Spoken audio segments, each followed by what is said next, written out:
존경하고 사랑하는 우리 구독자 여러분 반갑습니다. 여러분의 깐돌이 오빠 천혜자입니다.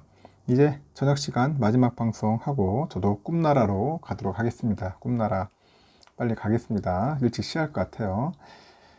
오늘 코스피 지수는 금리 인상에 의해서 경기 침체 우려 때문에 그런 건지 뭐 외국인들 뭐 기관들 팔다 보니까 2300선이 무너졌어요. 2300선이 무너졌고 종가 기준에서 2290선까지 하락을 하면서 결국은 연저점을 경신을 했습니다. 코스피는 그 전거래보다 42.31포인트 하락을 해가지고 2290에 이제 장을 마감을 했는데 올해 들어서 종가 기준 봤을 때 가장 낮은 수치야. 가장 낮은 수치다. 그렇게 보시면 될 것 같고, 이 코스피 지수가 2300선 밑으로 내려간 거는 장중 기준 7월 15일이죠. 7월 15일 기준 했을 때, 종가 기준 했을 때 7월 6일 2292.01 이거 이후로는 처음이더라. 그렇게 보시면 됩니다. 유가증권 시장에서 외국인들 1903억, 기관들은 2509억을 순매도 했습니다. 개인들만 4311억 순매수했고, 코스피 시가총액 상위 10개 정도 쭉 봤더니 뭐 대부분 하락을 했어요. 삼성전자, 뭐 네이버만 조금 올랐고, 무려 100원전자죠. 100원전자. 코스닥도 보니까 3% 정도 주저앉아 버렸어. 코스닥도 전거래일 대비 22.04포인트 내려서 729.39의 장을 마쳤습니다. 코스닥도 개인과 기관들이 2,803억, 기관들은 364억 정도 사들였는데 외국인만 3,073억을 팔아치운 겁니다. 보니까 일단은 그 HLB를 제외하고는 대부분 다 하락을 했어요. 보니까 그 달러원이 여전히 강세고 서울 외환시장에서 미 달러화에 대한 그 원화 환율은 전일보다 0.4원 내려서 1,409.3원의 장을 마쳤는데 이날 환율은 오후 한때 1,411.2원까지 가더라고요. 1,411.2원까지. 하여튼 뭐 간밤에 뉴욕 증시 그 주요 지수는 모두 이제 하락을 했죠. 하락을 했고 하여튼 좀 안 좋았습니다. 안 좋았어. 지금 연준이 계속 고강도 긴축을 이어갈 것이다. 그런 관측이 나오다 보니까 투자 심리가 위축이 되는 겁니다. 연준에 이어서 주요 중앙은행들도 금리를 올리다 보니까 10년물 국채금리가 3.7%까지 올라요. 그러다 보니 기술주 낙폭을 키우는 것 같습니다. 시장은 다음 주에 발표되는 미국 그 GDP 확정치가 나와요. 중국의 제조 구매자 관리지수 PMI, 그 유로존의 그 소비자 물가지수 CPI 나옵니다. 또 미국의 개인 소비지수 PCE 그 물가지수 등에 주목을 하는 거예요.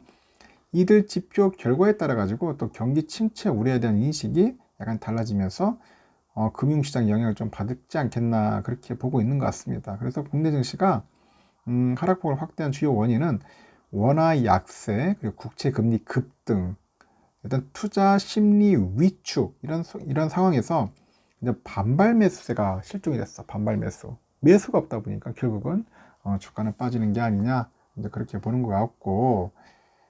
그리고 또 재미있는 이야기를 해주겠습니다. 보니까 여러분들 또 ETF 많이들 하고 계시는데, ETF요. 지난해 연금 투자를 시작한 우리 모 A씨가 있어요. 그래서 올해 하락장에도 개인형 퇴직연금이라고 있어. IRP라고 합니다. 직장인들 많이 하는 것 같은데, IRP. 이 IRP 계좌를 활용해서 뭐 미국이나 뭐 중국 이런 주요 지수형 ETF를 이제 투자를 할 수 있겠죠. 그리고 성장이 예상되는 테마형 ETF 이런 걸 꾸준히 사모으고 있는 거야. 지금 보니까. 그래서 그 A씨가 그래요. 등락 시기를 예측하고 매매하는 주식 투자도 해봤는데 좋은 성과를 내지 못했다. 장기적으로 우상향할 ETF에 그냥 투자하는 것이 마음 편해. 마음 편하고 수익률 상승에도 도움이 된다. 그렇게 이야기를 하는 겁니다. 그래서 올해 그 국내외 증시가 고전을 면치 못하고 있는데 투자하기 까다로운 장세가 상당히 펼쳐지고 있어요. 지난달 말 기준했을 때 최근 1년 동안 코스피는 23%나 떡락을 했어요. 지금 미국 S&P 지수 역시 13% 정도 빠졌고, 이런 가운데 우리가 각종 ETF에 자산을 분산 투자한 이들이 그렇지 않은 투자들과 비교해 봤을 때 더 나은 승률을 기록한 것으로 나타났다. 그런 이야기가 있습니다. 그 자산군을 다양한 것뿐만 아니라 매입 시기를 나눠서 매입시 나눠가지고 투자한 것 또한 수익률 방어에 좀 도움이 되지 않느냐 뭐 그런 이야기도 있습니다. 그래서 이제 미래에셋증권의 의뢰를 했는가 봐요. 우리 모 신문사가. 그래가지고 IRB 계좌 13만 1850개를 분석을 했대요. 분석을 해봤더니 지난달 말 기준 최근 1년간 ETF를 1000만 원 이상 순매수한 상위 5% 투자자들은 같은 기간에 ETF에 전혀 투자하지 않는 이들에 비해서 1년 평균 수익률이 한 그래도 4%포인트가량 높다. 그렇게 집계해놨습니다. 이 4%가 작은 게 아닌데 그래도 4% 높다는 거예요. 양쪽 투자자 모두 하락장에서 마이너스 수익률을 기록하긴 했는데 분산 투자를 꾸준히 해온 이들은 상대적으로 하락폭을 줄이고 뭔가 수익률을 방어할 수 있었다는 거예요. ETF를 1000만 원 이상 매수한 투자자들은 S&P 500 지수를 투자하는 ETF를 가장 선호하는 거야.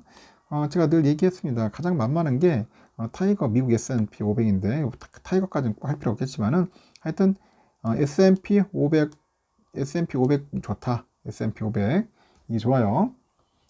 저는 이 가장 좀 괜찮은 것 같아요. 그래서 많이 투자한 그 타이거 미국 S&P 500 ETF가 지난달 말 기준 최근 1년 동안 2%가량 올랐어요. 지수가 13% 떨어졌는데도 ETF가 플러스 수익을 거둬서 환율 효과예요. 환율 효과. 아주 좋아요. 그래서 ETF는 수익률이 환율 변동에 연동하는 환노출형이야. 환노출형으로 최근에 원달러 환율이 크게 오르면서 환차익이 주가 하락분을 상쇄해 주는 거야.